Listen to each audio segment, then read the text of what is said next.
Hello YouTubers, this is SDJR7F88 speaking with a review of all the new wagons I have recently acquired. Now, I'm going to start at the back of the train with a wagon I acquired the longest ago, if that makes any sense, which is a BR 20-ton brake van, which is by Bachmann, weathered. All the wagons on this train are Bachmann, but yeah, this is the weathered one. I got this one because, well, basically, you know, I love modelling the Somerset and Dorset, and these were quite a common thing to be seen on the back of 16-tonner trains. So, and obviously most of my 16-tonners are weathered, and so is my my 7F and 8F. So it was the well, basically the thing. Well, it was obvious to get one to have a brake van on that train, because as you've seen in my previous videos with the 16-tonner train, it's actually had a Queen Mary on the back of it, which I'm not sure. Well, they might have ran on the S&D, but well, they definitely weren't that common on the S&D, especially with the 16-tonner trains. But 16-tonner train, but these were. As you can see, it's got brilliant detail. The weathering, you can see the soot around the stovepipe funnel there, and weathering on the chassis. All the lovely BR markings. Sorry, I'll get my hand out of the way because it's a bit dark. There you are. There you go. You see all the... I love all the little where they've put white to make the sort of bit stand out, like on the GWR Toad van that I got, well, the BR liveried, weathered one. Like, well, they would have originally been on there, you know, like the white lamp marks or the railings and stuff. It really stands out against the muddy brown applied to the wood. The second wagon, which I got recently, is this Bogey Bolster, if I've pronounced it correctly.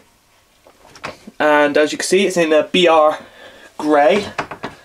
Now, normally these wagons are normally like this sort of grey, but with a black chassis. But this one's sort of like a light creamy colour with a cream chassis, so I thought it stood out, especially with grey girders. So I was looking for one of these because these did run the Somerset and Dorset, as with most of the wagons on this train. So I thought, yeah, well, that'd be quite interesting to get one. They're not that bad for price. They're £10. Oh yeah, the brake van was £10 as well. So yeah, they're pretty good for price. As you can see, it's got those little separate grey girders on top. Then I move on to the 5 wagons that I got at Swindon. As you can see, here's the coal wagon. I think it's a... I've forgotten, I'll go check the box in a minute, but I think it's a 9 plank.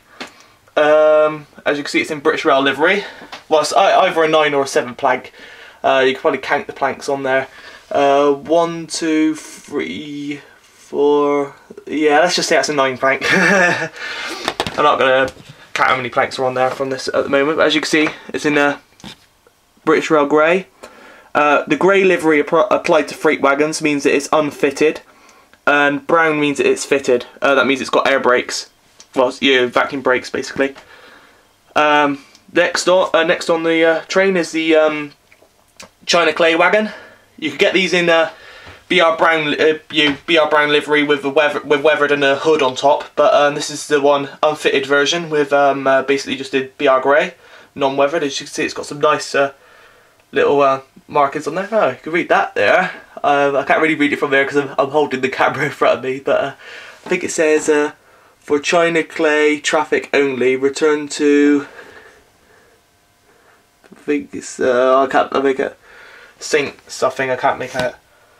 Sorry about that. And then we got the 12-ton L&ER vent van in British Rail livery. I have got 2 other ones of these 2 vans. I've got them in the early livery, and yeah, well, I've got them in early BR livery. Now I've got them in late BR livery as well. So you can see this is one with the corrugated ends, and then another one next to it is the fruit van with the older wooden ends. But yeah, both BR. And yeah, you've probably seen the earlier liveried ones running around behind my 8F. As with the Bogey Bolster, all the wagons on this train have not been used until today, except for the Bogey Bolster, which featured behind my 8F, which will feature in my Somerset Dorset videos when I get round to putting it together and up online. And then the last one on the train is, no, the second from last is the 13-ton hopper. No, sorry, 13-ton open wagon, not hopper, stupid me. It's in BR late as well. Very detailed wagon. Like the these box vans, they're very detailed. As you can see, the beautiful, all the brake linkages and stuff underneath there, really good. All the paintwork, all the little, you know, the nameplate, well not name, stupid me, number plate. Sorry if I make a few mistakes, I always make mistakes when doing reviews. You see the little chains on the door there. Beautiful detail inside as well. And also, well basically these 5 wagons, as you know, I did a quick little brief look at them when I got them from Swindon. They were all around the £5 mark. I think the, one of the vans, the 13-ton open wagon and the coal wagon were £4.99, and the other 2, the China Clay and the other vent van, I think it was a fruit van, is were £5.50, which is still not bad for price. And then the last wagon on the train is the Bachmann pillbox van. You saw that when I got that when I had my driving experience as a little memento, or as well as the obviously the goodie bag that I got. But yeah, I at lunch I walked over to the model shop at East Somerset Railways and at the East Somerset Railway and ordered them. Ordered it. Well, it was on the shelf. It just arrived, so I put it behind the counter so I could get it when I finished driving the train. So yeah, that was £13. As you can see, it's one of the most detailed. Well, oh, whoops, almost dropped the camera there. You see, it's got Bachmann's most up-to-date tooling on it, as you can see. I mean, look at the rivet detail on that and all the little pipes stuff. Beautiful wagon. These also ran the S&D. These were sometimes seen with 16-tonner trains as well. So I'm going to have that on one end of the 16-tonner train, and that on the back, on the back or on the front, you know, vice versa. You know, one behind the engine and one on the tip of the train, sort of thing, like now, sort of thing. But instead, 16-tonners on the middle. Speaking of which, I have to do a review of my 16-tonners. I haven't done one yet. But that's not all which is new. As you can probably see by just off the edge of the camera, is a locomotive. Now this is a brand new locomotive. I've saved up for it for a bit of a while. I'm going to do a review on it next, which will be coming soon. So I'm going to leave you with a few hints on what it is. It is a Somerset and Dorset engine, Somerset and Dorset number, and it's made by Hornby. So and it's quite recent, very super detailed. So yes, you have a little guess with that. So this has been SDJR7F88 speaking, and thanks for watching.